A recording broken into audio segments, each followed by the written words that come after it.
Hello. Hello, everybody. Welcome. Why is this all the way up here? Are we in the screen? Well, hello to the Smarten show and the Messianic Lamb Network TV here, and SchoolPods Canada Facebook group and Smarten YouTube channel. We are happy to be with you discussing. It's on our heart. It is on our heart to discuss the young people, families, and how we deal with our daily walk with God and deal with this world and what it presents to us. We're passionate about it, and we're hoping that these discussions we're having here, from the wealth of knowledge that we have collected over the years and some experience. Actually, that's the best teacher, probably. Experience. Well, knowledge is learning from your own mistakes. Wisdom is learning from someone else's mistakes. So yes, the best thing to do is to learn from what other people do, and then, of course, apply it for yourself. Unfortunately, we don't start our lives wise. So we gain knowledge and experience, and wisdom comes later. It is unfortunate that we're not born wise, isn't it? Wisdom has to be gained. Absolutely. Excuse us, we have another co-host here interested in. Yes.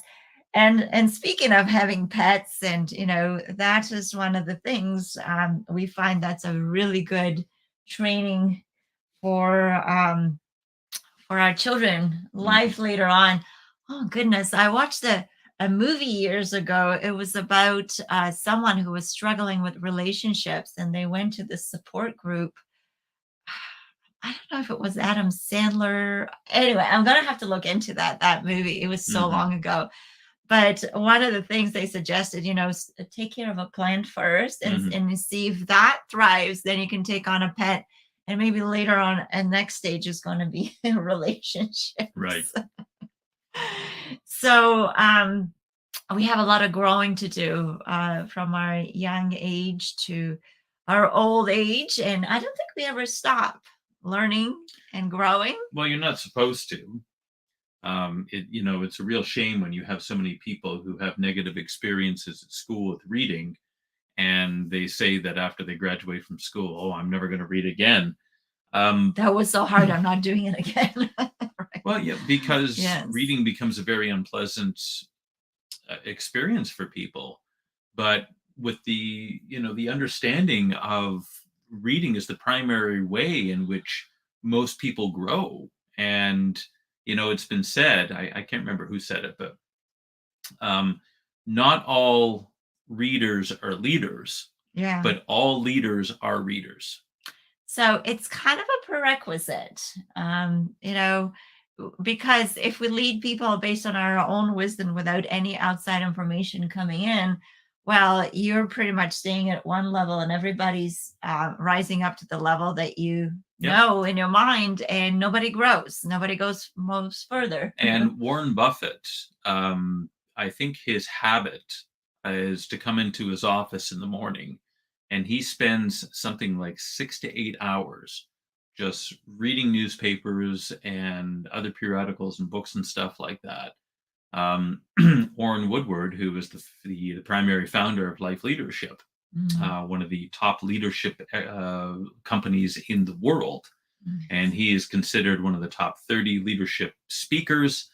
And the vast majority of his time, even though he runs an organization of hundreds of thousands of people that are involved, the majority of his time is spent reading.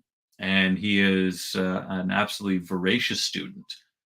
And the successful people in the world are always gaining new information, because when you consider how limited our thinking is and how limited our understanding of things is, no matter what we think. No matter what we think. And in order for us to grow, we have to be constantly putting new information. I mean, that's why I have such a big library. People ask me, well, do you actually read those books? Yeah, I do, actually. Yes. Not nearly as many as or as much as I would like, but I do read. And a big part of where we have gotten to in ministry and everything else in life is because of the fact that I spend so much time learning new information. Yeah. And we know that obviously all our actions, our attitudes, our beliefs start from the information and experiences we have. Mm-hmm. And so obviously reading is only the beginning though of this process, because we want to apply everything that we learn, either by avoiding what we don't it's not good, or by doing more of what is good. Mm-hmm. And so today you wanted to talk a little bit more about the thoughts that we have and what we see, like that internal dialogue we have with ourselves that prompt us to act, to believe, to strive for success and achieve goals. Mm-hmm. And the reason we're spending a lot of time on our mind is because that's the most powerful tool that we have for success in our lives, or failure, really, because it could be either way. The human brain is probably the most remarkable thing that was ever created, because number one, it has the ability to have higher consciousness. It has the ability to recognize and understand the spiritual realm to a limited degree. It has the ability to acknowledge and have a relationship with God. Mm-hmm. And none of that can be explained with evolution and, chance, and, everything's just a big accident, because that won't help us explain anything. We're just as confused afterwards, say, well, it's all random. Well, how could that be? Everything, you look around the universe, you look around the earth, and you see the water cycle, for instance, or you see a tree in the forest and things like that, and the ecosystems that's in there. How could all of that been by accident? There's no possible way. I mean, despite the fact that it violates all the different laws of physics, like second law of thermodynamics and all those other things. Yeah. But the fact that life would have no purpose, I mean, that's a lie, because life is precious, and the human brain is the most powerful computer that's ever been developed. Yeah. And yet it's constantly bombarded with bad stuff, with negative stuff. And so last week we touched on the whole concept of self-talk, and we thought that, you know what, there's a whole other show that we can do on this to explain, because this concept is so important. What we do with our thinking will determine our success or failure in life, in all aspects, in business and relationships, and everything else that we do. And the negative results that people have come as a result of negative thinking. And so how do we change our negative thinking? You get new information. And it's been said that you can't bring your old self into your bright new future. You're only going to darken it. If you are struggling with a bad marriage, the same level of thinking that got you into that bad marriage isn't going to get you out of it. And the same actions and the same thoughts and ideas and the same habits. Something has to change in order for things to change in our life. Albert Einstein said, doing the same thing over and over again and expecting different results is the definition of insanity. You can't whack yourself in the head and then not expect it to hurt. And at some point in time, it's not going to hurt anymore. Yet when you're dead, maybe. But other than that, so we've got to change. And the only way that we can change our results is by changing the inputs. So we change the outputs.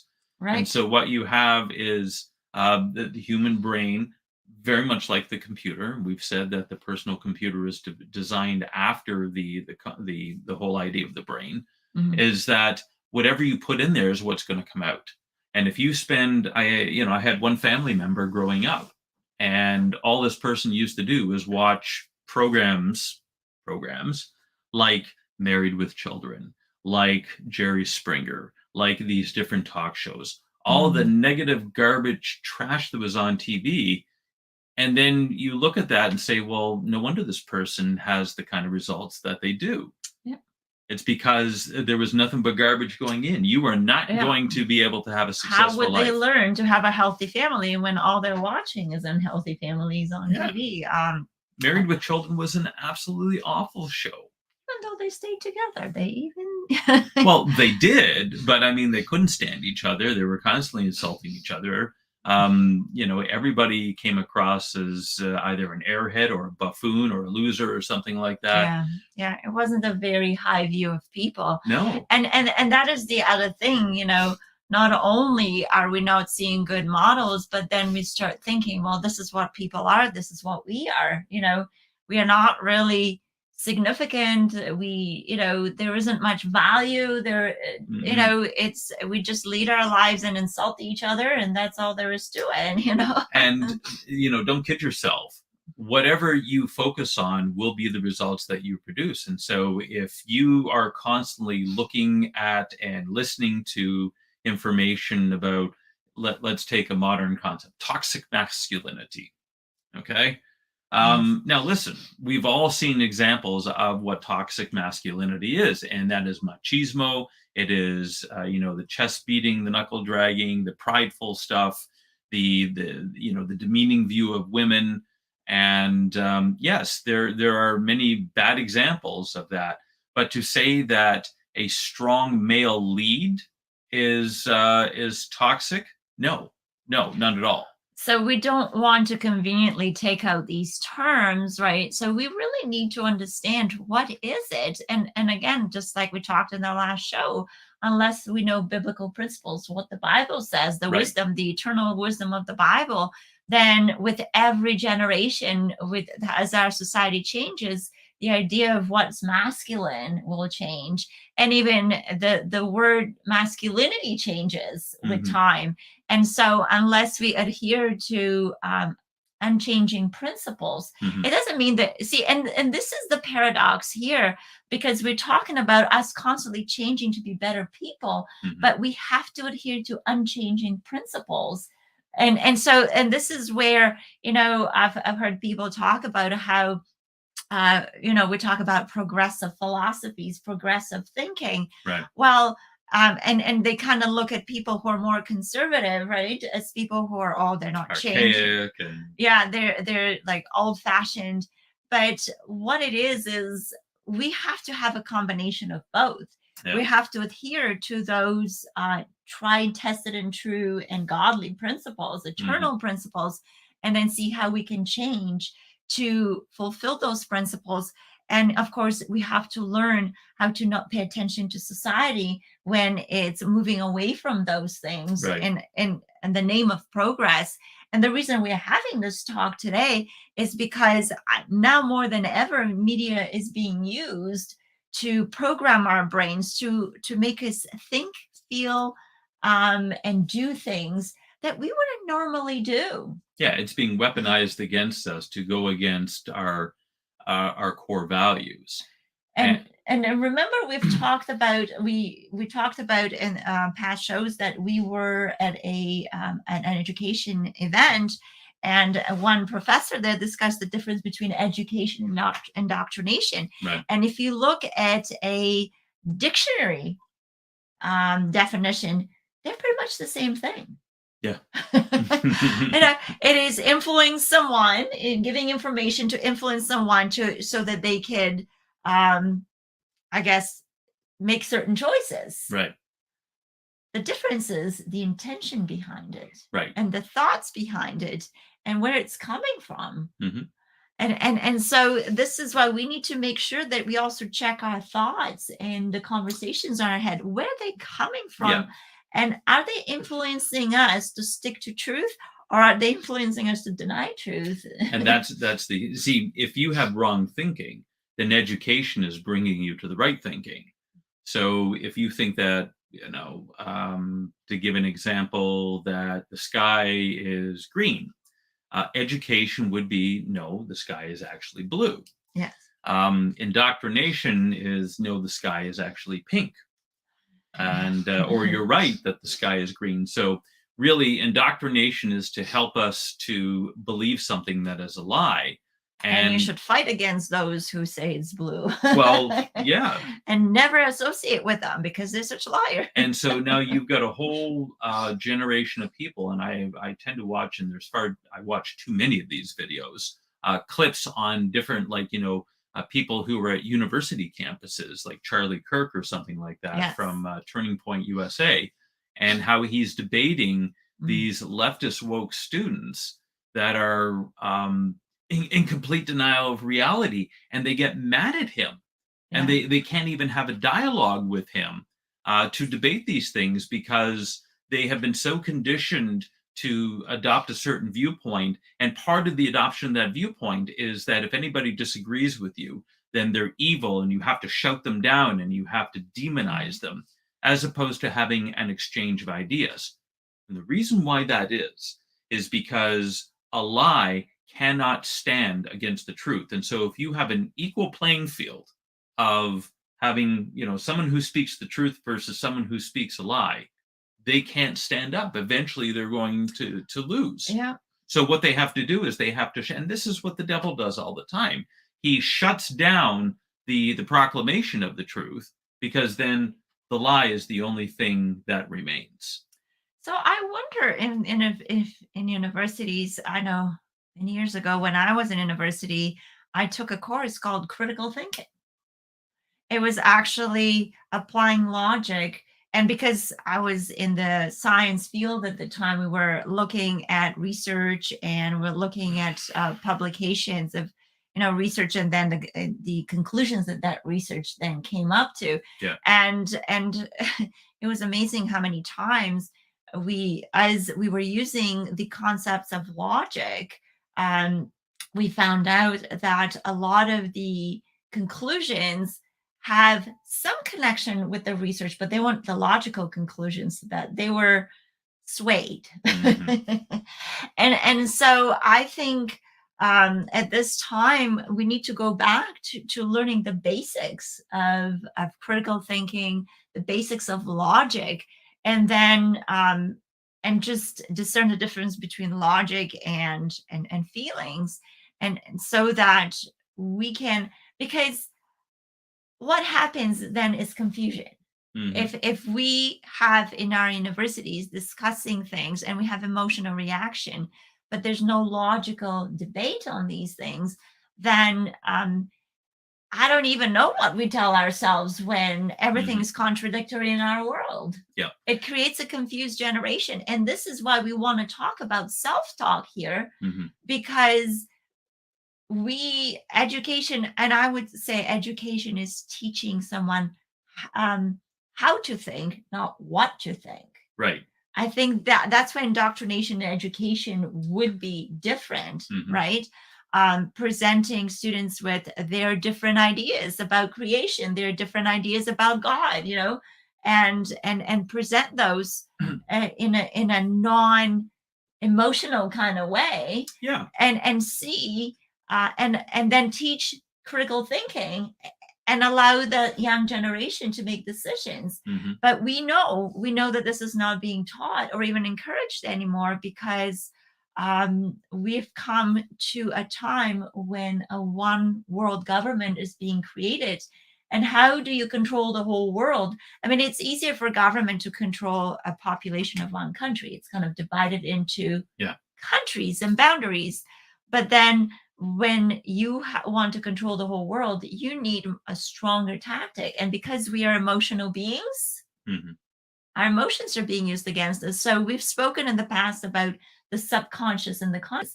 And we can think logically about things, but if we feel a certain way about things, it doesn't matter what we know, oftentimes. And that's the difference with the subconscious mind only having 2,000 neurons firing 1 second versus the subconscious or the conscious mind having 2,000 versus the subconscious mind 4 billion. It's 2 million times as big. And so when you are presented with truth, but the subconscious mind has believed a lie, then if there's a civil war between the two, the conscious mind is never going to win. And this is the problem that we have today with public discourse, is that people have been wound up into such a frenzy over defending their position, because if someone comes against you, they're evil and everything else. And you have all the mainstream media outlets, which are just, there's a term for them, they're called prostitutes. And they are, in Canada, for instance, the Liberal government actually pays the media outlets.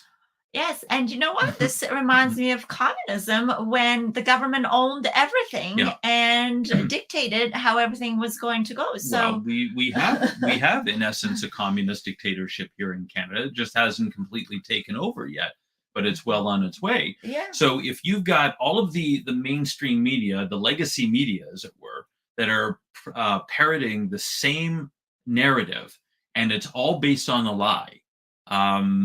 For Trudeau to say during the trucker convoy that these people are a fringe minority with unacceptable views, and everybody, talked about how bad the truckers were, when they had bouncy castles and they had hot tubs. Well, but I don't care what they had.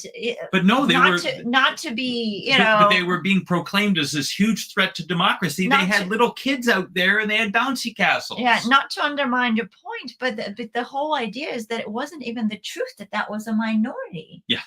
You see, like, and this is like, the bouncy, like, I almost feel like the bouncy castles is distracting us from the point that that's an outright lie, that they were not a minority, that most people in Canada actually feel that their freedom was taken away. They were. Now, and a lot of the people protesting, a lot of the truckers were already vaccinated. Yeah. They didn't have, they accepted we believe we got to get back to, but when they were still being punished because they weren't doing all this other stuff, they said, okay, that's so it. But when people took those steps and believed the government, and this is how everything was revealed, and they realized that it wasn't about safety, because it was still not good enough, and the rules changed all the time. Yeah. So that's where we need critical thinking and logic, and that's where we need also the guts to stand up and ask our government, well, how come this and this? I'm seeing these two contradictory things. Explain that out. And our government at the time, right now, is very good at, our prime minister is very good at avoiding questions or answering questions without answering anything. I don't think he's answered a straight question in the 8 years plus that he's been in power. Right. Well, and that's the thing. But in order for the people to be able to rise against a tyranny like that, we need to really check our internal thinking. Because we've had people protesting, but ask those people inside how they feel about themselves, what they like, how they lead their lives too. Yeah. Are we good to ourselves? We are protesting against the government being mean to us, but like you said, we're mean to ourselves many of the times on the inside. So the whole point is we need to build the people up in order to be able to stand up against tyranny. And what a tyrannical government fears more than anything else is a strong, morally based male population, or a population that's led by strong, morally based males. When you have men who take their rightful position as leaders, protectors, and they are independent, critical thinkers, then that's something that tyranny can't follow. So that is why you have the war against manhood and masculinity, toxic masculinity. You have the chemicals and the the hormones that are being pumped into the system. What's toxic is what's being put into the bodies of men. When men overdose on estrogen, and even natural foods like, for instance, soy-based stuff like tofu and whatnot. Yeah. It produces too much estrogen in the body. It lowers the testosterone levels. And when a man has low testosterone levels, he's not as apt to fight. That is why they used to make eunuchs in ancient kingdoms, where if a male was a slave, they would, cut off certain equipment so that he wasn't producing the testosterone, and he wasn't as likely to, not only sleep with the king's wives, but also to rise up against him. So what is the answer is to teach males who are not going to be those machismo guys, and we call it old-fashioned when a man is a leader of his whole household. No, when a man is a tyrant of his household, that's unacceptable. When a man is a leader of his household, and see, this is where all these little terms and things are being really mixed up to produce an agenda and to promote an agenda that is being pushed on us. And so we want to be able to really start with our own thinking, because if our own thinking is wrong and somebody says our wrong, something wrong that sounds like what's in our head, we tend to connect with them and go side with them, and we don't want to do that. So why would we put down men who are strong leaders rather than teach men how to channel that natural desire to lead? But even the whole feminism movement was to throw off the patriarchy, as if a patriarchal society is a bad thing. No, actually, a patriarchal society is the one that flourishes the most. When women were focused on their natural roles as caregivers, as homemakers, as nurturers. Because even in our house, your job is to provide the nurturing. My job is to provide the discipline and the teaching our son how to be a man. And we can't switch those roles. It just doesn't work. Yeah. So, to throw off. So what happened with the feminism movement and people like Gloria Steinman and others, they were actually CIA assets. They worked for the CIA. They were paid by the CIA to go in and to take down the natural order of things and say women need to throw off the yoke of male, and we're being limited and everything else. Well, and so that you can have it all. You can go out and get in a career. And yet now what they found themselves doing was having a career and still having to take care of the house. Well, and I have to interject in this thing, because even that is misconception that women have always done certain role in the family. Like even in the Bible, there are examples of women who are business women. The Proverbs 31 woman, a woman of valor or strength, Chayil. And it says that, she did business. She, made certain product and sold it in the marketplace and everything else and provided for her household. But in the context of marriage, a woman is to submit to her husband. Otherwise, she's to submit to her elders in her society and to God ultimately.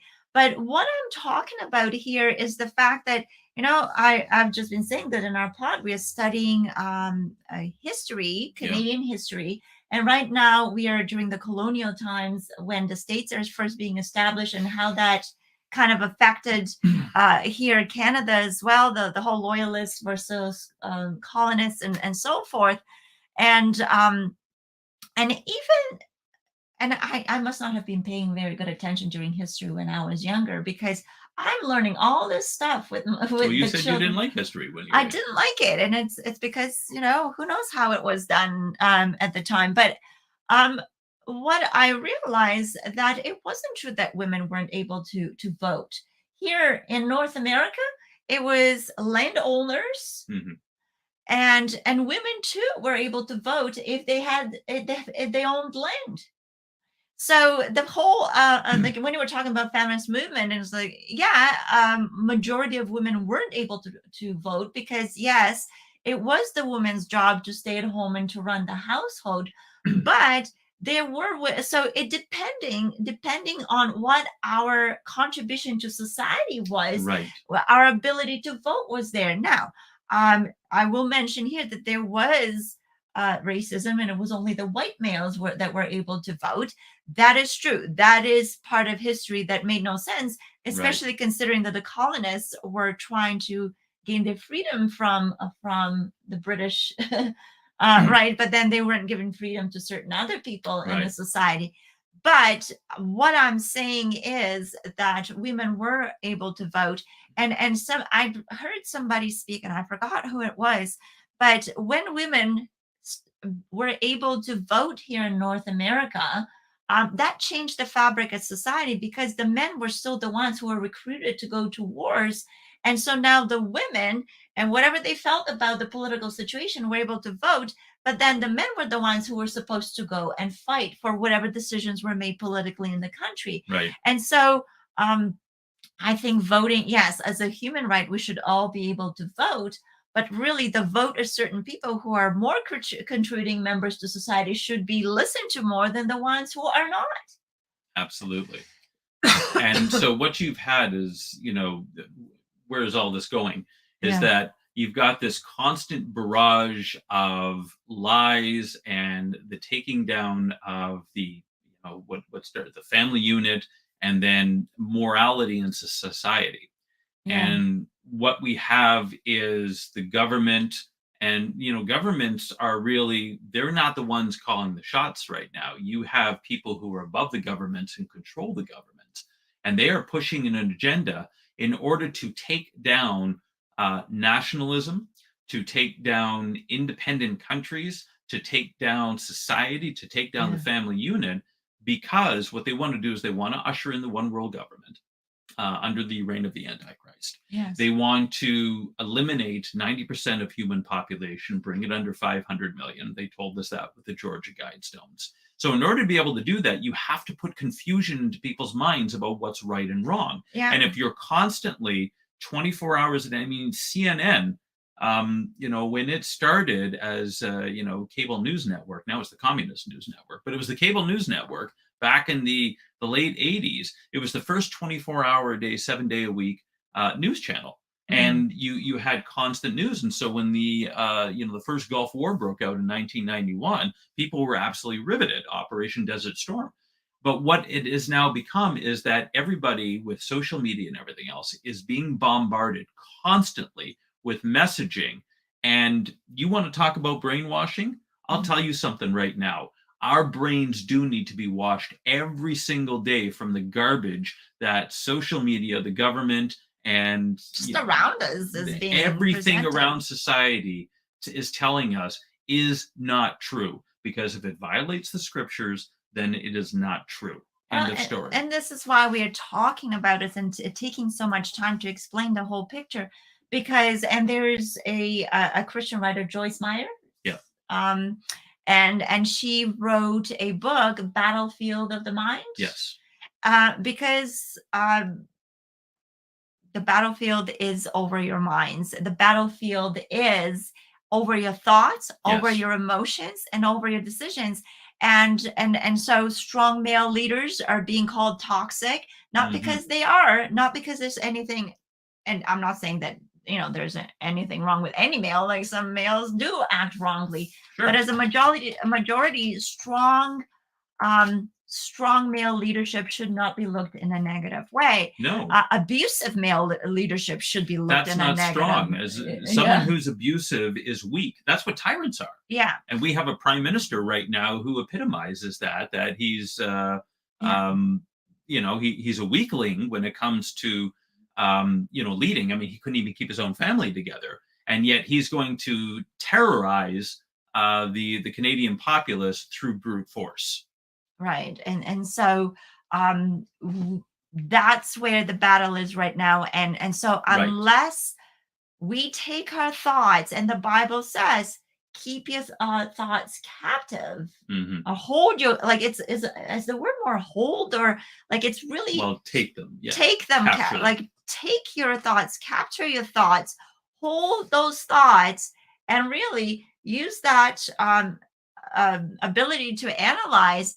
And so, but those thoughts, not only should you analyze them, but you should analyze them under the obedience of God, of Messiah. Because if our thoughts are not following like an eternal type of moral values, right, and understandings and beliefs, then we can change our mind every day, and then we won't be people of integrity. Yeah. Why do we respect leaders? Why do we respect people? Because they stand for a cause, and they believe in it strongly, and they're willing to put all of themselves into it. Sacrifice their lives for the causes that they stand for. And so, do you think that those people have doubts in their head about their cause? No, they don't. No, and that's why they're willing to. I mean, you look at the disciples, for instance, the apostles, and how each and every one of them was willing to die for their faith. They have all of these different people who, like Peter, he was crucified upside down. You had Paul, who was willing to be beheaded, and they joyfully went to their deaths. Why? Because they believed it. Yeah.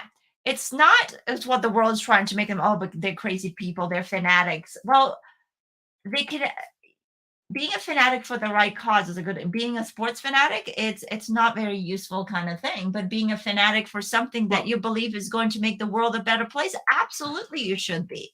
yeah, and it's kind of funny that here you have it's acceptable to be fanatical when it comes to things like sports, which Yeah, has it's okay to be passionate about things that don't matter, but when you're passionate about things that matter, you're offending people, you are crazy, no. Again, we need to again see whether the cause we are standing behind yeah, is a worthy cause, depending on the moral values of the Bible. for sure. Otherwise, I mean, there are many terrorists. I mean, there's all kinds of issues in the world right now because of terrorism, people strongly believing in a cause that is destructive, Hmm. and it's really about the dominance of over other Hmm. people. Dictator is not a leader. No. A dictator is not a leader. When you threaten somebody and they follow you because you threaten them, people are not really following you, they're just fearing you, but they're not really following you. And the moment they can turn away from what you're trying to force them to do, they will. That is not true leadership. Well, it's leadership through coercion. Yeah, but that is not the type of leadership where you create a following that is going to continue your cause.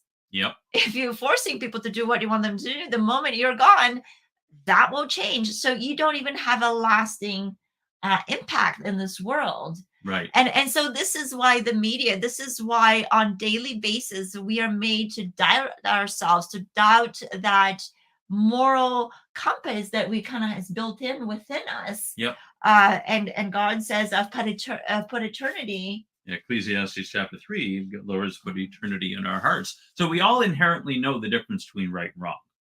And so when on daily basis though, I even spoke in the past how when I became a science teacher, and I was also a new Christian when I Hmm. was in teachers college, and I watched science teachers yell at the one science teacher in the Hmm. department who believes in creation. Yeah. you know and I thought, man, do I want to continue with this if I'm going to get yelled at in my entire life for the beliefs I have, because the majority of people who study science or teach science Yeah. believe in creation, in evolution, and they despise creation. Yeah. Why can't we have these discussions? And so unless we are confident, and this is one of the things, so you will mention, we'll talk a little bit about self-talk Yep. and what happens, because that's what's being targeted. Not, it's one thing the media to tell you something, but until you internalize what they're Hmm. telling you, it's not going to be effective. So they're trying to get you to internalize Hmm. those self-sabotaging kind of beliefs, so Exactly. that you will not be successful whatever you undertake. And that's when societies then comes to rely on the government, Hmm. because the government says, oh, they're there, yeah, you're not, you're messed up, you're not really good, but we'll take care of you. Hmm. Come, we'll take care of you. You fail at this, don't worry, we'll take care of you. Hmm. We provide, and so we're so good, we provide for our people. Meanwhile, we are psychologically damaging them to come to the point where they are relying on welfare system or whatever it is that we call it, and we call it nice names, but it's not. That's a crippling thing. Yeah. Welfare system is a crippling thing. It Yeah. is not uplifting type of system. And so we need to understand that, so that, and somebody who has come from communist country to come to here North America, to Hmm. escape from that, seeing people walking right back into that, it makes me very, very sad. Hmm. I mean, some people get angry. I get sad about this. At some points, I do get angry though, because then we become a society that is failing. Hmm. And I don't want to live in a country in a country that was one of the greatest societies in the whole world become what I escaped from. And so One of the things I recommend families to do, the adults first, to do it for themselves, but also for the children, is affirmation statements, making statements that are contradicting um, those beliefs that are reducing the value of our lives and our worth and our value within the society. And so I'm very passionate about this. And so I'll just while you talk, we are preparing like about self-talk and what you're going to say. What can parents do? I want to offer a little bit of solution before we give you a little bit more insight into self-talk and how that works, a little bit depth into that. But we as adults, and when I say teach your kids, and every time I say teach your kids, I think of all these adults who haven't learned how to have a good self-talk. And so, so here are, and again, I took these points from a website called Big Life Journal. Okay. And I really, really recommend that to parents, to educators, to adults, children. It is targeted. It is for children, how to empower children. But I'm looking at a lot of these things and I'm thinking a lot of adults can benefit. So learn along your child. And so the one of the I guess the articles that I found is how to empower children when they struggle, because we're all struggling. We talked about the fact that after COVID, each person in this world suffered from PTSD. We spoke a couple of days ago about somebody who said, who's a strong person, naturally said, something happened to me during COVID time, and when they assessed me, they said I have anxiety attack. That person didn't even realize they have an anxiety attack because they had no clue what that is. They've never experienced that in their entire life. Very strong personality, confident, believer in God, so having faith. And yet that person said, I had an anxiety attack. I had no idea what was happening to me. Because I was worried about my kids, my grandkids, and all this. Well, because we were being separated, and that separation that I don't know if I'll ever see my family again. You know, it was a constant barrage of fear and negativity that we were subjected to. And so what I want to talk quickly about, how do we talk to children or other adults who struggle?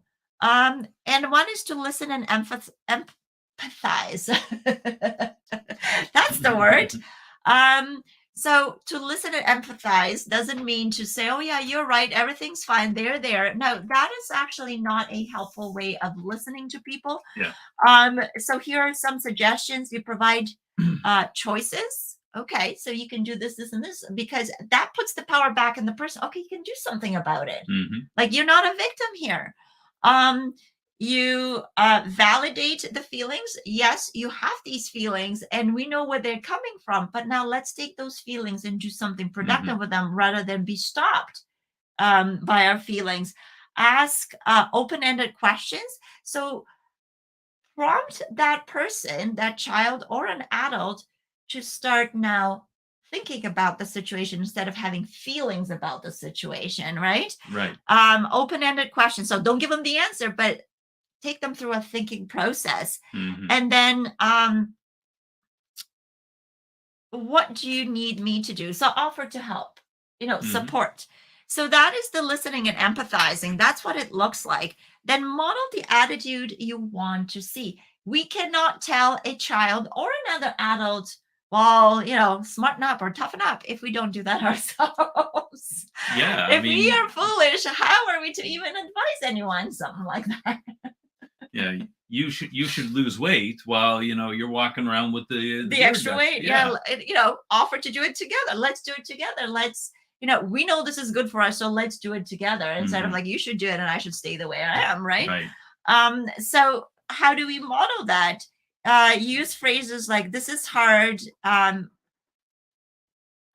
Use phrases like, this is hard, I need a break, or this is hard, I'm going to keep trying. So, it is okay to give ourselves breaks. It is okay to recognize that something is difficult and then say, what are we going to do about something being hard? How are we going to get ourselves back on track? Ask your child or the other person to help you brainstorm solutions. Again, the whole point is not to stay stuck. And this is probably another way to unstick people from Mhm. where they're at.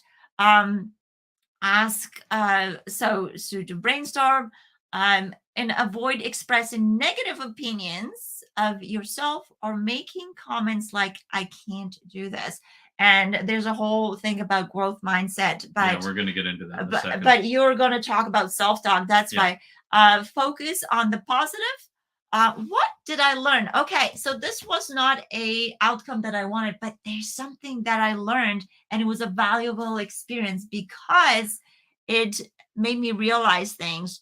And what can you improve, which is the PDCA, which you've talked about: plan, Plan, do, do, check, check, and and adjust. adjust. Yeah. So just because it didn't go the way we expected, and me who studied science, like I even do science in our pod, and the experiments fail. Okay, let's see how we're going to do it different. What can we try differently next time? Yeah. Edison had, he failed many, many times in Yeah. the building. Come on, Get that out of my face. Let's go, buddy. Right. Many times in designing the light bulb, and they Yeah. said, well, I think it was 1,000 times, 10,000. I can't Yeah. remember what it was, but he was asked, well, how did it feel to fail so many times? He says, I didn't fail. He said, I just find 10,000 ways how not to build the light bulb. Exactly. And do study biographies with your child or with your family of people who have been successful after a lot of failures, Oh my because goodness. failure is part of the success. It's a stepping stone to success, 100%. And then another point is build up confidence with age appropriate tasks. So when you give somebody responsibility, this is why I speak against the welfare system, because you take all responsibility from the people and you give them just enough to survive, not even live. Well, and not only that, but what you're doing is removing the creative ability and the sense of accomplishment, because human beings were designed to thrive, to overcome. That is Yeah. part of our nature. When you remove all challenge from them, when you remove the incentive to succeed, the most productive society is a 100% merit-based society. Yeah. Do you have compassion and mercy? Yes. So what you want is a kind of a social safety net where the community comes together and gives to the poor and stuff like that for people who do fall on hard times.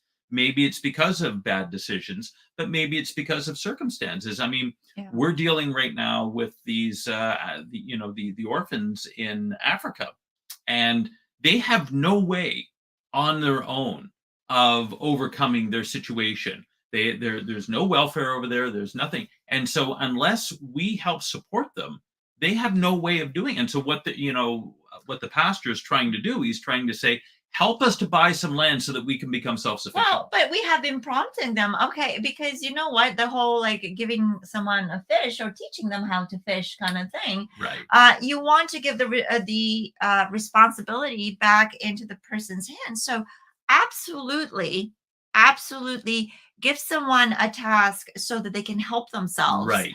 And I have a couple more points. Number 4 is remind them of past struggles and accomplishments. So remind yourself that you've overcome things in the past and it wasn't that scary, and it's Yeah. okay. It's going to be okay again. We need to sometimes reflect on things we've done well in the If past. you fall off your bike, you dust off your knee and you get right back on it and you go again.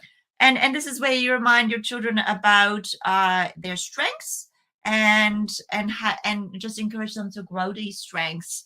And the last point, oh no, there's 2 more points. So teach problem solving skills. Okay. That is part of the whole process. Step 1, what am I feeling? Identify your feelings, because our feelings are indicators that something needs to be done about something. Right. Something about something. Yeah, Chris Brady says that if you're angry about something, it's probably a good sign that you're called to fix the problem. Right.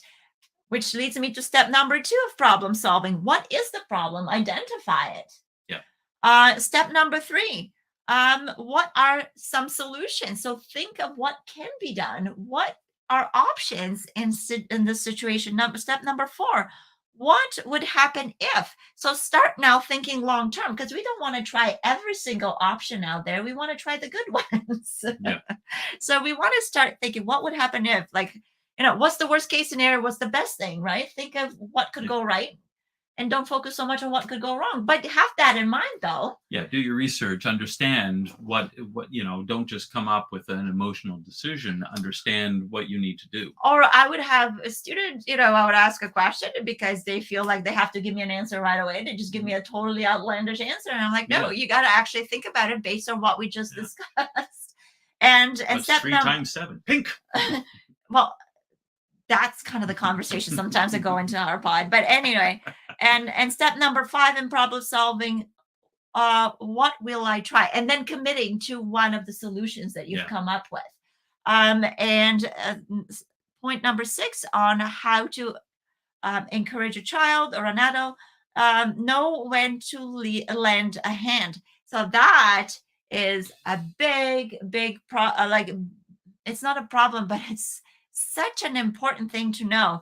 Step in when there is a safety concern, when a task that is not developmentally appropriate, so when somebody has more than they can handle at the time, or a skill needs to be learned before your child can succeed. So they're not at the point where they can manage, right? So we need to assess that about our children. Keep your child. So your child has tried.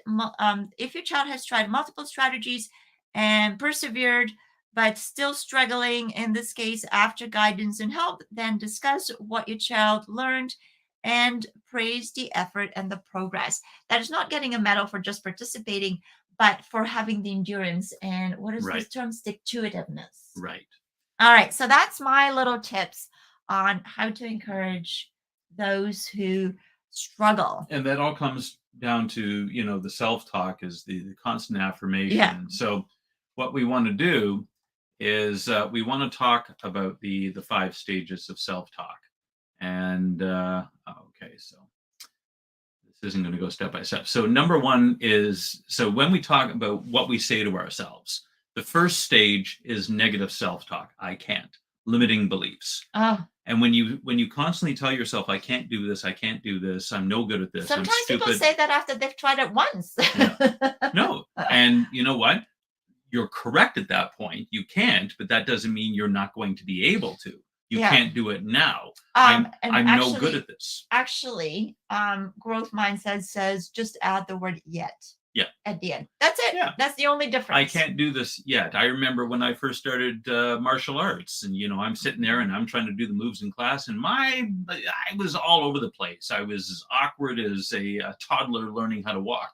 That's because I'm trying to use muscles that have not been conditioned in such a way.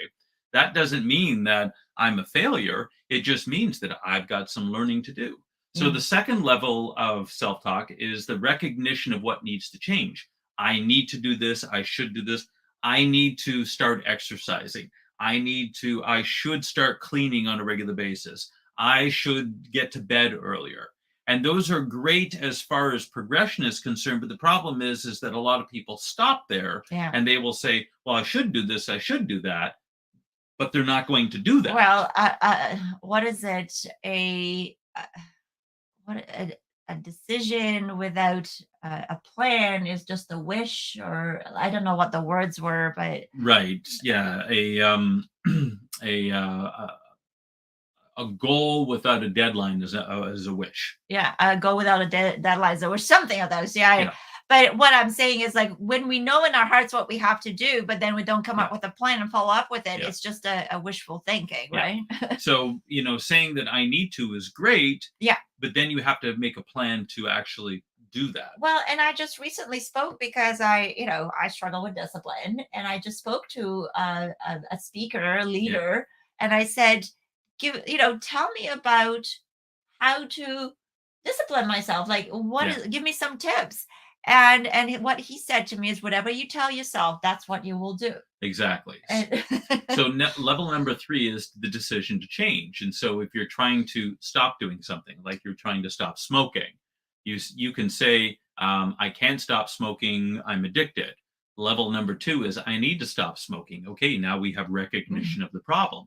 Number 3 is telling yourself on a daily basis, I don't smoke. I never smoke. I hate smoking. That's not who I am. Exactly. That is not. So what you're doing is you're starting to talk about what you are not, removing the old person. You're removing, the Bible calls it the old man, saying that I never do these things. And so instead of saying that I am trying to quit smoking, what you are saying is that I don't smoke. Yeah. Okay. And so now what you're doing is you're living out what you're saying. Yeah, but you're also saying that you're changing your identity by saying I don't do that. Level number 4 is now saying what you are. So I am a non-smoker. I'm a non-smoker. That's right. I am not an alcoholic. I am, I'm free from these things. So when you start telling yourself I am this, I am that, then what you're saying is you're affirming your new identity. And this has to be spoken many, many times. If you're really struggling with smoking, for instance, you have to. We have 3 minutes, by the way. Okay. Yeah, we're wrapping this up right now. So when you say that I am, I'm not a smoker, and that I am a non-smoker, I hate smoking, I don't like smoking, and you might have to say this 100 times a day every time that temptation comes up. Or I am thin, I am in shape. What you're doing is you are now speaking into existence your new reality. And then level number 5 is universal affirmation, where that's kind of more esoteric. We're not really so concerned about that at this point. But the point is that when we speak to ourselves, because Solomon says in Proverbs 18:21, death and life are in the power of the tongue. Whatever we speak forth is what happens. And so what we want to encourage people with when it comes to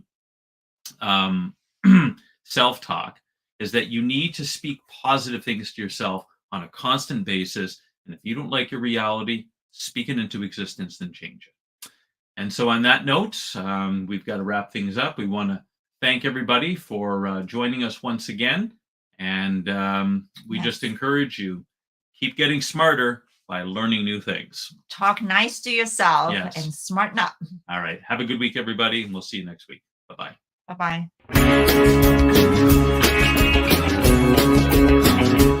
We are richly blessed to bring you what we believe is the fullest, most diverse, yet up-to-date progressive teachings, discussion, and prayer programming you can find anywhere on this planet. Be sure to take the tour of the MessianicLambRadio.com website. I'm Susan Hoogie, thanking you for joining us on the Messianic Lamb Video Network.